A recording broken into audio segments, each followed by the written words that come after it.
I worked on a laptop that much that I made myself so socially awkward, I couldn't even ask somebody, how are you doing? And this is how I fixed it. First off, you've got to start by asking yourself what is successful to you. Because my main focus was I just need to get paid and then the rest of my life is going to play out.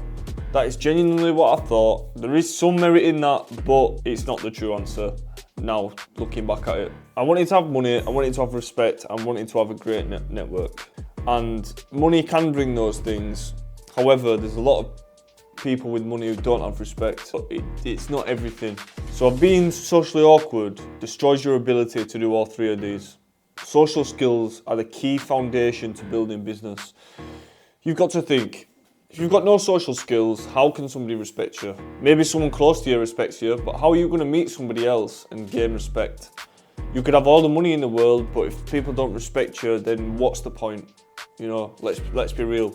Thirdly, I wanted to have a great network. Now, how do you network with people? You talk. So if you're socially awkward, you can't get a network, which then you can't earn more money off, which you then can't be respected off. You can see how these things intertwine together. There's other problems that come with being socially awkward as well.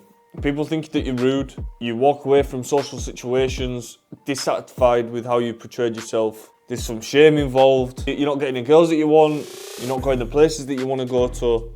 So yeah, sure you can work 24 hours a day on a laptop to try and make something online, but there's only so much you can do.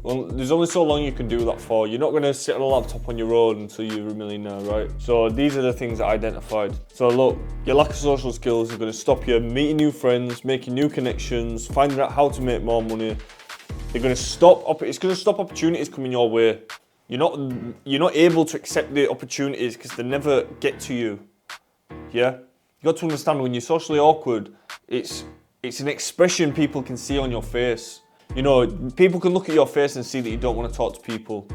Or what's going on in your mind can put a look on your face where it's perceived that you don't want to talk to them. You see what I'm saying? People can see you as rude, and it's going to stop you getting girls. That's the truth. So this is a major issue with digital entrepreneurs.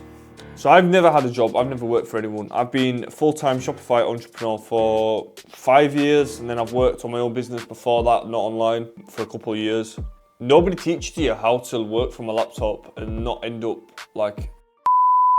Because you're trying to build a business online, you do need to put the hours in, you do need to spend a lot of time on it, but if you're doing 7 days a week sat on a laptop, living in the place you don't want to live in, and you're not going outside much, you're not talking to people, that's not doing anything for your character.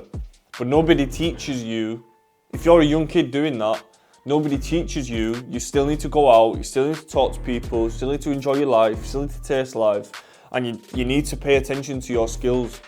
So in any other job, what you find is people have good social skills because they're actually talking to people. But when you work for yourself on a laptop, you might have occasional phone calls, but the majority of the work is you on a laptop by yourself. It's incredibly lonely and you're not practicing your social skills doing that. This whole type of business is very new and there's no guidance on the external factors that can disadvantage other areas of your life. So if you go get your first job when you're 18 years old, you're going into that workplace, it's unlikely to be a brand new workplace. They have people who've been in the industry for years, they teach you how to work. But when you're a digital entrepreneur, nobody teaches you how to work. Yeah, you're going on YouTube, but everyone's teaching different methods on YouTube, so you've got to use them as inspiration, but formulate one that works for you, for yourself. But this is something that can take you years to realise. You end up wasting time on social media for years. You know, this stuff happens. First off, you've got to identify why it happened. So I was always quite popular. There were certain character upgrades I definitely did need, but this is why it was a shock to myself when I came out of this heavy work period. And I felt awkward asking someone, how are you? I know that's how, you know, if you're watching this and I've never had social issues, you're probably thinking, what, how are you? That's such a normal thing to say.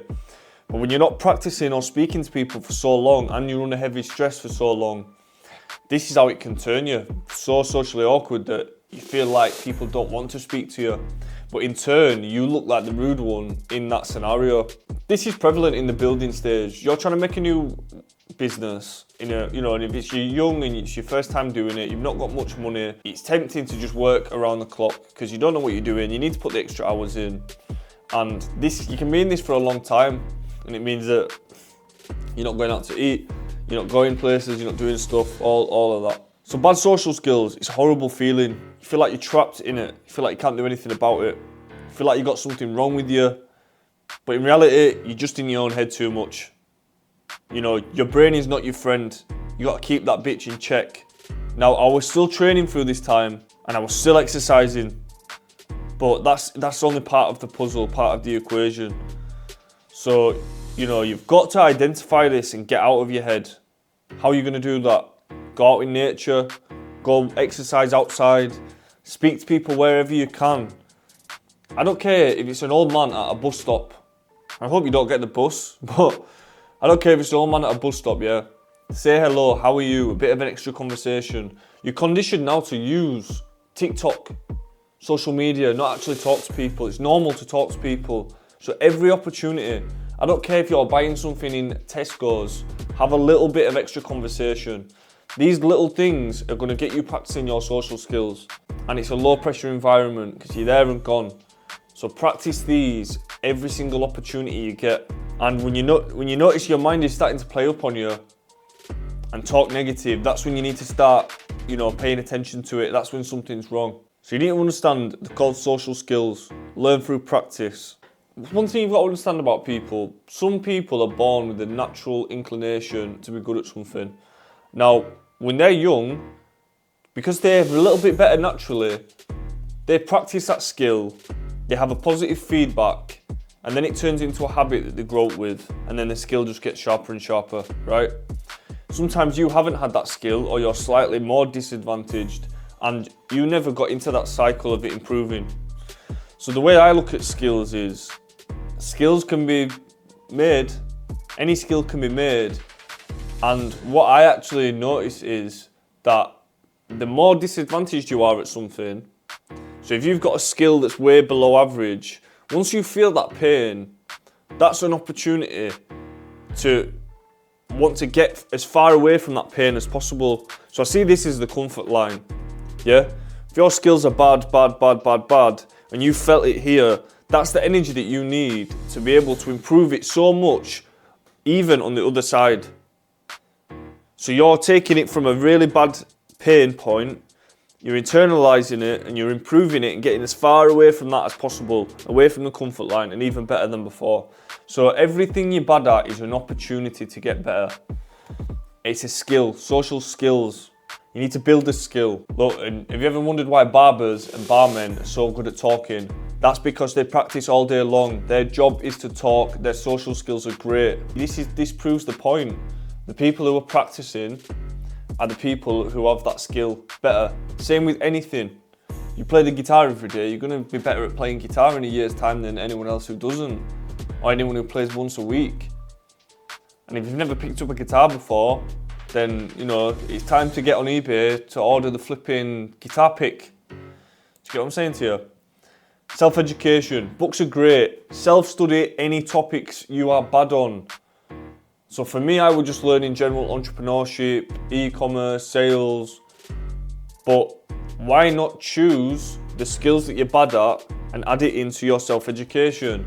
This book will single-handedly solve all of your communication problems. Yeah, I'm not over-exaggerating. This is self-improvement 101. There's a reason why it's bestseller, there's a reason why everybody has read it, and if you haven't read it, you're missing out. You must read this book, How to Win Friends and Influence People by Dale Carnegie. Now, Carnegie, not Carnegie. This is a big book, this is a big read. This is going to help you out quite a lot.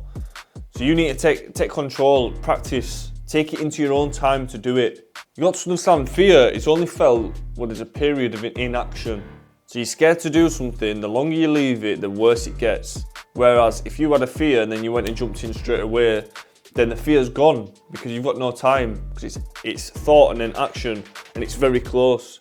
Whereas if you leave the action too long, it either never comes or too much fear is built and then it never comes. So just bear in mind, you might just be thinking too much. If you're always on your own, you're always working, high stress, you're just thinking too much. For me, when I was working online and not going out, the only place I could practice was the gym. So that's exactly what I did. I tried to talk to as many people in the gym as possible. I made a rule that I'm going to join a new gym, I'm going to speak to 2 people every single day. But then you're practicing that skill. 2 new people. Some days you don't hit both. Some days you get 1. Some days it's quiet in the gym, but because you're consciously doing it, you're building on that skill every single day or every single week. And other places that I'd be in public, I'd practice that skill. And bit by bit, over time, you're gonna get so much better at it. So if you're not exercising is a perfect thing to do. It's team sport. I mean, the gym's not really, but if you want to join a team sport, it's much better. But you've got to put effort into speaking to people. If you're used to not speaking to people, it's going to be easier not to.